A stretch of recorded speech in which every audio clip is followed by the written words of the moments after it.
What's up, guys? How you feel today? Good? Good, thank you, Brennan. Love it.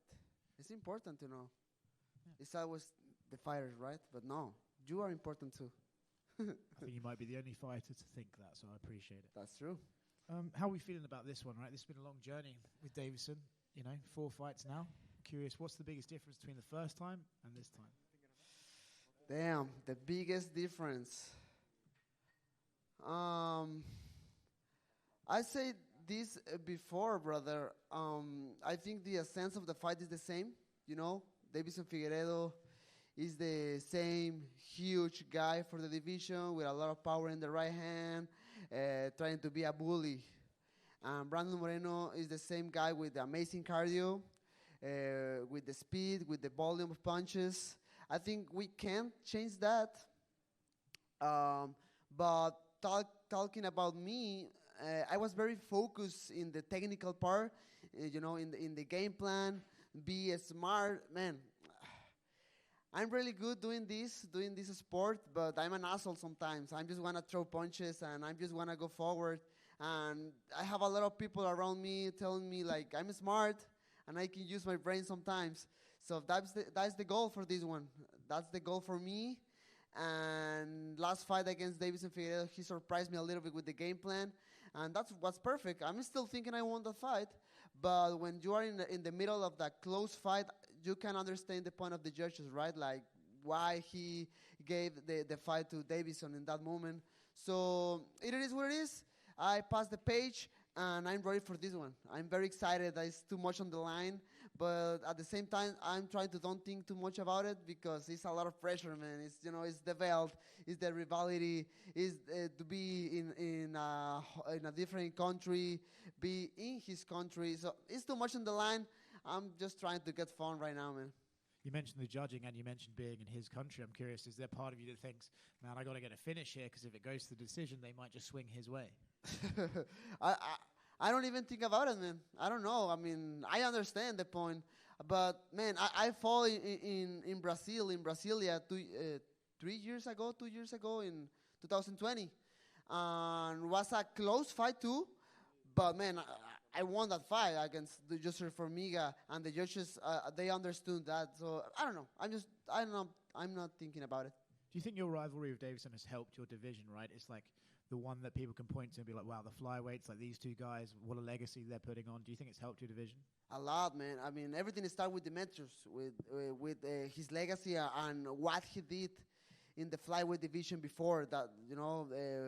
He made a statement, and a lot of people think he's the god of the mixed martial arts for that.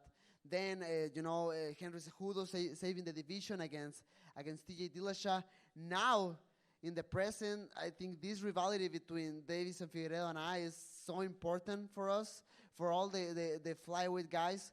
And I don't know, man. I think after this Saturday, I want to make a statement of who won this rivalry. But at the same time, I'm just very grateful to share the octagon with Davison and make history together. Thank you. You're so familiar with him. You've had so many fights. Does the game plan change up for this round? I mean, did you learn something new? Do you have extra wrinkles that you want to bring into it? Or did you just go in there worrying about yourself and how you feel in there? Man, I have flying numbers. I have flying triangles. I have everything. I have a lot of secrets. Yeah, I mean, obviously, again, you can't change too much of a few things, right? The only thing I can do for this one is use a little bit more my brain because I was kind of emotional in my last fight against Davison in Anaheim last year. So I was very focused in the game plan. I was very focused to fix a few mistakes I did in my last fight against him. And that's it, man. At the end, if something bad happened in the middle of the fight, the same crazy little Mexican, it's going to the war again. So that's it. And you mentioned, fighting another country. Have you visualized what it's going to be like walking into the arena that night, hearing the cheers for them and all the chants that they're going to be saying against you? Have you visualized that, and what do you expect when you walk out there on fight night? Yes, man, 100%. I understand all the how can I say, all the crowd maybe against me. You never know because I said this before, and I feel it the last November when I came here for the little media tour. Man, the treatment of the Brazilian people with me and my team was amazing. Everybody was so kind. Everybody was so humble. The interaction with the Brazilian people was amazing. So I can visualize this, like maybe at first starting the fight or walking to the octagon, maybe the people will be a little bit aggressive with us, with me especially, obviously. But with the pass of the rounds, with the pass of the minutes of the fight, the people will see all my hard work, and the people will understand I'm just a little kid trying to put food on the table for my kids and my family. So that's it. And last thing for me, if you're victorious at the end of the night and you get your hands raised, what's it going to mean for you to have that belt on your shoulder at the end of the night? Man, I don't care the belt, man. I mean, that will mean to me I can go back with my daughters and my family. Obviously, this thing is part of my legacy, and this thing means a lot to me, of course. But it's just about the future of my family. Every single step I go forward, every single victory, that means to me I can put a better future for my daughter. So that's it, man. That's it. I mean, the bell is something nice I can put in my house, and that's it. But I don't care. Brandon, it's a big fight. It's an important fight for the division. But how confident are you that Davidson Figueiredo is going to make weight on Friday and that you're actually fighting him on Saturday? Man, I think poor guy. I think his weight is always a question, right? But man, I stopped to take care about it because he, at least against me, he always made weight before. So I don't know. I think I'm just trying to don't think about it. When I fought against Kai Kara France, he looks huge, man. He is so huge. And but last November when I came here with him, he looks better. So I don't know. I'm not putting too much attention on that. The UFC has Alexandre Pantoja as a backup plan. Does that make you feel like more relaxed that if something happens to Davidson, at least you're going to fight, you're going to have the chance to get paid and win the undisputed title? For sure. I mean, I know I'm going to fight this Saturday. 100%. I don't care. I mean, my goal, I'm talking about history and importance. I want to finish this with Figueiredo. I mean, I want to finish this with Figueiredo this Saturday, and then start to watch Pantoja, Nicolau, Manel Cave, and all the other names. You understand? So that's important for me, but for sure I'm fighting this Saturday. Do you think that getting a finish Saturday ends once for all this rivalry, or do you think one day eventually you're going to fight him a fifth time? Man, the last dance, man. My plan is to make a statement in this one. My plan is to just finish Davidson Figueiredo. I did it before, and I know. I feel it. I can do it again. I will, and that's it. So it's funny because I understand the people maybe when the rumor start to come. The people was saying like, against these guys. I understand the point, but at the same time, the people they also understand. Davidson and we make fireworks inside of the octagon. So the people, the fight will be awesome. I promise. But that's it. I don't want to see this guy again. Right now I'm so happy. I'm excited. I'm ready to fight, but I don't want to see this guy again. Do you feel you've mentioned in the past that Davidson is a weird guy, like he's acting different depending on when you meet him? Do you feel that maybe the Brazilian fans are going to cheer for you like they did for Ronda Rousey against Beto Correia? Or do you expect to be a hostile environment when you enter the arena on Saturday? Man, I don't know. I don't know, to be honest. I don't know how is the relation between Davidson Figueiredo and the Brazilian fans. And by my side, we share a lot of similar things because at the end of the day, I'm from Latin America too. I'm Mexican, so I say this before, like some kind of ways of the interaction between us sometimes is a little bit similar. So, man, again, I'm just trying to be very respectful. I'm just trying to enjoy the moment with the people. If the people is with me, I'll be very grateful, and I'll be very respectful with them. If not, I understand, man. I mean, they are after like 3 years of no events in Brazil. The guy with the belt is Brazilian. If not, I understand. It's not personal, of course, but I wanna do my best, and I'll be very grateful and very happy if the people is with me that night. Brandon, buen día. ¿Cómo estás? Augusto Nijal para Somos MMA. En español. Hey, ¿cómo estás? ¿Todo tranquilo? Todo bien. Te quiero preguntar, Brandon, recién lo decías en inglés. El 14 de marzo de 2020 vos sos uno de los 3 peleadores que estuvo acá en 2020, la última vez que UFC estuvo en Brasil. Y mi primera pregunta es, más allá de lo obvio que son los cinturones y que sos campeón, ¿qué más ha cambiado en tu vida desde ese 14 de marzo hasta ahora?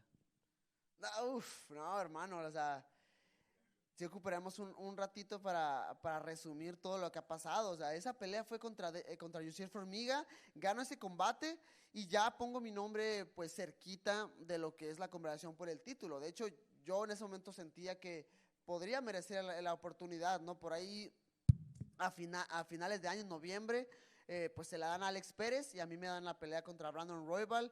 Cada quien gana su combate y pues ya, queda bien claro quién es el siguiente al título. Pues nada, o sea, ¿qué más te puedo contar? Imagínate, la pelea la primera de campeonato, ahí cambia mi vida, después gano el cinturón, otra transformación completamente a lo que es Brandon Moreno, después la tercera, después recuperar el cinturón. Esto es una historia bien larga, que pues la gente que me sigue sabe lo que ha pasado conmigo. Obviamente las responsabilidades, el tiempo, estar ya cada vez más ocupado con los medios, con las firmas de autógrafos y al mismo tiempo mantenerme en forma y los entrenamientos. Ha cambiado mucho, pero te mentiría si no te digo que estoy muy contento y muy agradecido con lo que la vida me ha dejado en el camino, ¿no? Y Brandon, siempre decimos, es difícil enfrentar a un rival 2 veces, 3 veces, esta es la cuarta. Recién hablabas de la transformación de Brandon Moreno. ¿Qué más ha transformado Brandon Moreno para esta pelea? Pues nada, yo creo que como ser humano, he cambiado mucho. He tenido muchísimas formas de pensar y es parte, creo que un poquito de la vida, ¿no? Pues creo que todos cambiamos en ciertos puntos de nuestras vidas. Tengo 29 años, sé que soy muy joven, pero creo que ya he vivido muchas cosas que me han dado como cierta experiencia de vida para tomar ciertas decisiones. He tomado decisiones a lo largo de mi carrera que a veces, híjole, me han temblado las piernas porque no sé a esa decisión a dónde me va a llevar, pero gracias a Dios, la vida, el destino, como lo quieras llamar, pues todo ha salido bien hasta el momento y pues nada, te digo, muy agradecido con todo eso.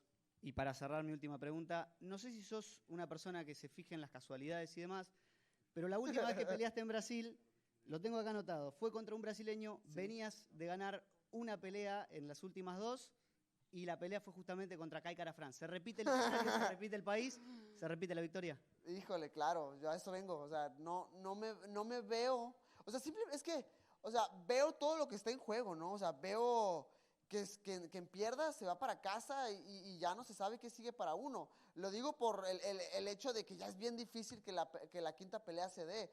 Entonces, yo no me veo perdiendo, o sea, yo no me veo siendo menos el campeón, yo no visualizo nada más, o sea, yo me veo para enfrente, yo me veo como campeón y defendiendo mi cinturón y llenando esta cosa llena de piedritas rojas. Entonces, nada, yo vengo a eso, vengo a ganar.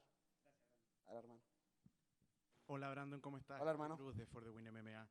La última vez que yo te vi fue en Chile, fue en una situación adversa, precisamente contra Pantoja, como decía acá el colega. ¿Qué te parece cómo ha pasado el tiempo? This fucking life, you said, en un momento dado, mientras recibías el título. ¿Cómo te sientes ahora haciendo esa retrospectiva y acá en Brasil, a puertas de una cuarta pelea con Davidson? Pues creo que se engloba un poquito la respuesta, ¿no? Es parte de lo que he vivido, de lo que me ha tocado vivir. Te digo, 29 años, o sea, yo sé que soy una persona joven, pero a la vez también empecé este deporte muy joven y he vivido ya muchísimas cosas. Y sí, nada, o sea, la pinche vida y es una montaña rusa, o sea, a veces estás aquí y a veces estás acá y es un cliché completamente porque son el tipo de frases motivacionales que te encuentras en redes sociales, pero yo de primera mano te puedo decir que, o sea, la vida sí es así y es obviamente como lo tomas y como lo digieres. Esa vez en Chile, pues claro, me tocó estar en las partes más oscuras. De hecho, fue el principio de la parte más oscura de mi vida y de mi carrera, porque de ahí pues nada, me cortan y se empieza a venir esta bola de nieve de problemas en mi vida, pero después, híjole, no, a veces ni siquiera me pongo a pensar en lo que hice para salir adelante. Creo que simplemente me enfoqué muchísimo en el presente, en el día a día, en ir tomando obstáculo por obstáculo y no pensar en todo lo que eran mis problemas. Y eso me ayudó a salir adelante y a desarrollarme y a ganar más experiencia y seguir para enfrente y seguir ganando peleas y regresar a UFC y enfrentar mis nuevos rivales y llegar hasta el cinturón. O sea, muchas veces piensas, la vida se acabó, pero creo que soy un claro ejemplo de que, hey, a mí me cortaron, a mí me daban por acabados, a mí ya no me daban una. Y yo en mi mente era ¿de qué hablan? O sea, estoy súper joven, o sea, tengo toda una carrera por delante, yo sé que puedo y tengo toda la ética de trabajo para lograrlo, y así lo hice. O sea, y es bien fácil para mí ahorita decirte a ti esto con palabritas, ¿no? Y tú vas a decir, no, oye, pero no sé, o sea, simplemente me enfoqué en ser disciplinado, en seguir adelante y lo logré. Sé que a lo mejor no todas las personas pueden gozar de la misma fortuna de decir eso, pero hey, sé que se puede. Definitivamente. Bueno, cuando nos caemos y llegamos al punto más bajo, nos abrimos a los cambios más profundos. Hablemos un poco de lo que es para ti este regreso a Sudamérica, considerando un poco que UFC no venía a Sudamérica antes de la pandemia. Entonces el reencuentro va a ser potentísimo, no solamente para los atletas locales, sino que para ti como gran representante latinoamericano. ¿Cómo llevas eso? ¿Cómo sientes que se viene eso para ti este fin de semana? Claro, o sea, hijo, yo veo, fíjate, un 2023 bien ocupado. O sea, porque sé que voy a ganar este sábado. O sea, no tengo otro pensamiento en mi cabeza, no tengo algún otro panorama, no tengo un plan B, tengo un plan A. Y si no, se acaba el plan A y se acaba todo. Entonces, yo siento que llevarme esta victoria, el otra vez, creo que ayer o antier platicaba con alguien de que sin darnos cuenta, bajita la mano, México está en una posición bien potente. Porque yo estoy peleando por el cinturón este sábado, voy a ganar. Próximo mes está peleando Jair Rodríguez por el campeonato interino contra Josh Emmett, sé que va a ganar. Por ahí está Alexa Grasso cerquita, por ahí está Irene Aldana cerquita. Está el Performance Institute, que creo que ya le van a dar la apertura este año, entonces no me extrañaría que por ahí septiembre UFC se le ocurra armar algo grande para Ciudad de México, entonces Latinoamérica va a estar de fiesta este año, estoy bien seguro. La mejor de las suertes, campeón. Muchas gracias, hermano. Hola Brandon, Jennifer Panichi acá. Hola. ¿Cómo estás? Bueno, hablando de esto de que se viene un UFC México, o se está hablando de eso, ¿crees que puede ser una gran motivación estar peleando hoy acá y que México esté representando y pisando fuerte con el campeón, con el futuro campeón nuevamente? No, híjole, yo creo que desde la pelea que gané, o sea, desde la primera pelea que tuve contra Davison, ya el nombre de Brandon Moreno empezó a levantar muchísimo. Una vez que gané el campeonato, fue una locura, ¿no? Fue una revolución completamente. Y ahorita más que nunca, creo que la gente nunca se bajó del barco de Brandon Moreno. Y el apoyo está al 100%.